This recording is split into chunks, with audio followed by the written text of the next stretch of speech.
The new carbon pricing regime we're going to see rolled out all across Canada has real impacts on people and businesses. I'm here in Scarborough at Automatic Coating, where we sat down with the owners to talk about how they're being hit heavily with rising energy costs, and now they're worried about the carbon pricing.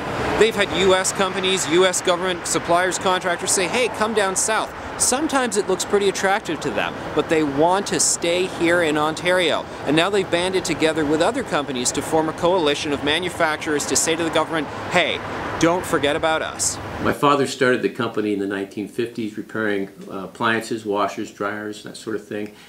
We evolved into the powder coating industry and into the liquid coating industry over the years. I took over about 25 years ago and brought us up into this facility on Nugget Avenue in Scarborough about 1998.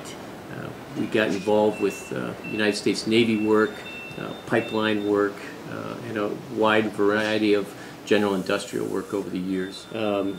Electrical policies, green energy policies. We're taking a close look at moving our US-based work down to the United States to do it and making a smaller footprint here in Scarborough and moving some of our pipeline work directly out west to compete a little bit better. We would hate to leave Scarborough here.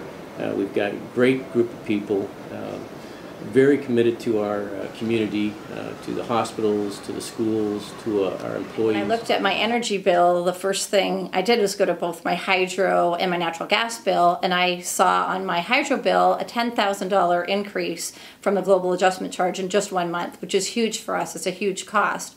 And when I started to talk to some of my peers, other business owners, about the cap and trade, what became very apparent is that a lot of people had very little knowledge. They had no idea that this was coming down the pipe on January 2017. They weren't prepared. They didn't know what category they had fallen into, and no one from the government had reached out to them to explain to them what was happening and what category they might fall into. So when I looked at greenhouse gases in Ontario, currently greenhouse gases have decreased 30.9% since 1990, all voluntarily.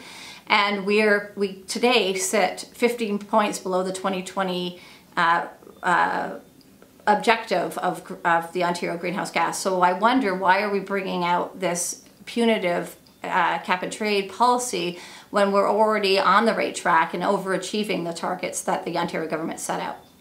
So this is a huge concern, and I am very concerned about the ecosystem, which is Ontario manufacturing. We're all each other's customers, each other's suppliers, and this is a cost that we won't be able to bear.